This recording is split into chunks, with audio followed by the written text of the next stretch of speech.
next up, we're going to talk a little about infrastructure and our infrastructure package that Senator Carlos Cisneros is spearheading. Senator? Thank you, Tim, and thank you all for being here this morning. Clearly, the acronym HIRE is appropriate when we speak of some of the funding that the state has that we can infuse into our economy and will, in fact, create jobs. And that is, of course, the typical severance tax allocation for this year. We will have $130 million. We can infuse that into our economy. That's going to prompt many jobs and facilitate a lot of opportunity for New Mexicans.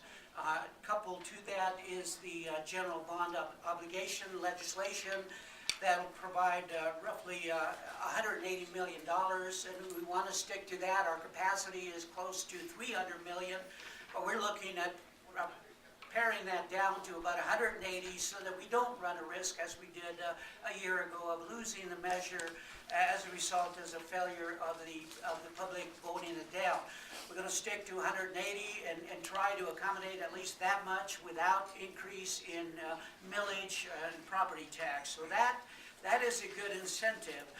Another thing to keep in mind when we speak of GEO bond and severance tax allocation is right now we've got roughly about $364 million of appropriated money that is potential to go into the economy.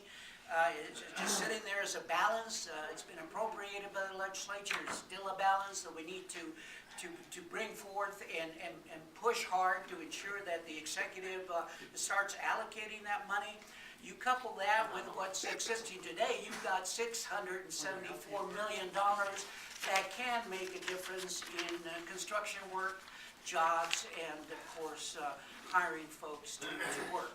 And with that, Tim and others, there are many other bills that go along with in this direction, and I'm certain folks will explain what those are. Thank you for that, Senator Cisneros. And again, this is a great example of jobs that will be created right away in the short term if we can get these bills passed. We're going to keep going down the list, and next up we have Senator Fishman. Thank you, Senator Keller. First of all, I want to thank Majority Leader Sanchez for putting together the jobs group. And I think it's so critical to keep people involved as we go through our deliberations in the Senate. And as he said, it's an ongoing process, and hopefully we're going to just keep working with the jobs group. My piece of this picture is I have a piece of legislation, HB 74, which basically looks at taxes in a kind of a bigger picture. But one of the pieces of it has to do with tax pyramiding.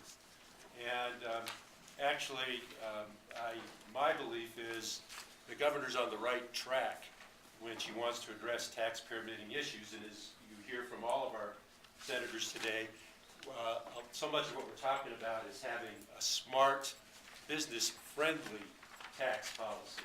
Where you tax and how you tax can have a huge difference about what we're incenting people to do. And that's regardless of whether you raise the total taxes or lower them. If you do it in the wrong place, you create a lot of disincentives. So in addressing tax pyramiding, I think that's an important piece of the puzzle. I've taken a slightly different approach than the governor, but the main point to make today is, frankly, I've upped the ante. I would like the governor to be more bold. Tax pyramiding really hurts our small businesses badly. She's got a $55 million package. My reduction of the tax pyramiding is about $110 million. I wouldn't mind if it goes higher as we go through deliberations. But the point is, if we think we can really incent business, let's not stick our toe in the water. Let's believe in what we're doing and create an incentive that really makes a difference. So again, it's HB 74, and I think that tax pyramiding is a huge issue that we should be addressing. Thank you for that, Senator. Next, we want to share a little bit with you about a program that's one of the most successful economic development programs around the country. And Senator Tim Eichenberg is working on legislation with regard to that. Thank you, Senator. If you don't mind, I'm going to stand so I can see the people in the back. And I want to thank all of you for being here. I think that you got the email or the memo before I did. because the room was full when I walked in. I only expected to see you gentlemen here. So thank you all for being here. The Senate bill that Senator Keller is referring to is Senate Bill 99. It is fashioned after a very successful bill that Governor Huntsman had done over in Utah. And basically what it does is it brings industry into your state, and what we're hoping for is industry will come to New Mexico, because let's face it, there's no bluer sky, and there's no nicer balloon fiesta than right here in New Mexico. So Senate Bill 99 will do just that. It will create jobs by bringing in industry and then giving them a rebate after their taxes have been calculated by the Tax and Rev Department, and then a percentage of that will be given back to them. We will sunset that after 7 years, and that's Senate Bill 99. The other one I'd like to comment about is Senate Bill 36, is the Transportation Reinvestment Zone Act that I'm carrying. And that specifically will allow gross receipts tax through local government. Either your city or your county will have the authority to bond for infrastructure and then allow the incremental increases of property tax, of gross receipts tax to allow repayment of those bonds. So that one, Senate Bill 36. Thank you. Senator Keller? Thank you for that, Senator Eichenberg. Next, our Democrat Majority Whip, Senator Mary Jane Garcia. Thank you, Senator. First of all, I'd like to welcome the media and all of you that were involved in that collaboration. It's wonderful to see business and labor working together. I think we can do a lot of great things.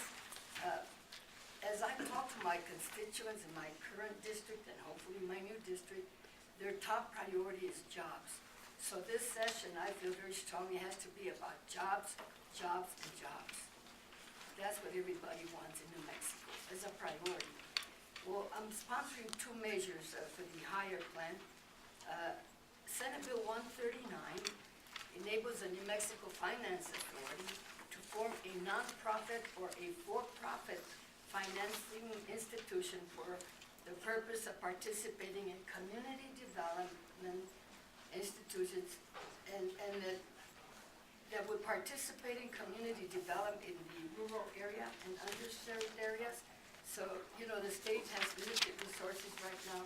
So the creation of they're calling it CDFI, it's a community development financial institution, will provide an alternative source of funding for those projects in underserved areas. By being able to participate in available federal fundings, the New Mexico Finance Authority will be able to provide financial products and development services to those targeted markets. We expect that federal funding will generate up to $20 million in loans to small businesses. So this is a small business initiative. The second bill that I'm carrying is Senate Bill 142, and it's a sustainable energy tax credit. And the purpose of this credit would be to encourage investment in sustainable energy technology, research, development, commercialization, and production. The bill allows for a $25,000 tax credit for qualified investments. To claim this tax credit, there has to be a criteria so that the taxpayer shall present a certificate of eligibility to the tax and rev for start. Then the qualified businesses will include businesses that maintain the principal place of business in New Mexico. We want to create New Mexican businesses and jobs for New Mexicans. Engage in qualified research for sustainable energy technology or manufacturing of sustainable energy technology, have 100 or fewer employees, and have a gross revenue that does not exceed $5 million. That's what this measure does. Thank you again for being here. Thank you for that, Senator. And next up, we have Senator Phil Griego. Thank you, Senator. First of all, I'd like to, I don't know if the definition of HIRE has been thrown out there. HIRE stands for Helping Incentive Build Employment. This is a plan that was initiated, and we want to thank the leadership for stepping up to the plate and initiating something like this and working with the caucus to create these business bills that we think will stir New Mexico up and create employment and create jobs. My bill is Senate Bill 141, and it has to do with the agricultural community. Basically, what we're doing is creating a 20% tax credit for the direct transport of agricultural goods from farm to customer and out of state for processing. So this is a bill that's going to help the agricultural community, the small rancher and the small farmers to ship their products across the state from farm to customer. And there's a $2 million gap in this bill, which allows that the people who want to apply for this tax credit, the tax credit will only apply to the first 2 million who are applying for this. And it's a startup piece of legislation. Could expand later on. We don't know how this thing is going to work right now, but it's an incentive to the small rancher and to the small farmer. It's going to be run through the Department of Economic Development. Secretary Barella will be tracking the job creation as a result of the tax credit. And the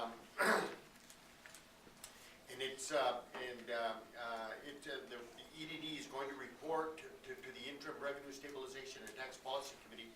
An appropriate legislative committee shall review the effectiveness of the tax credit every 4 years beginning in 2015.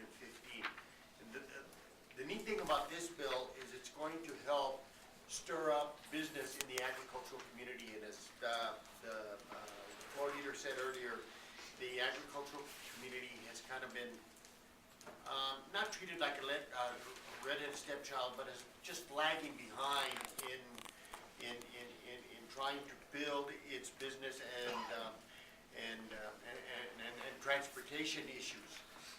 We have on the books right now, and this bill is going to be very apropos for a new processing and sale barn plant that is being looked at in Las Vegas, New Mexico,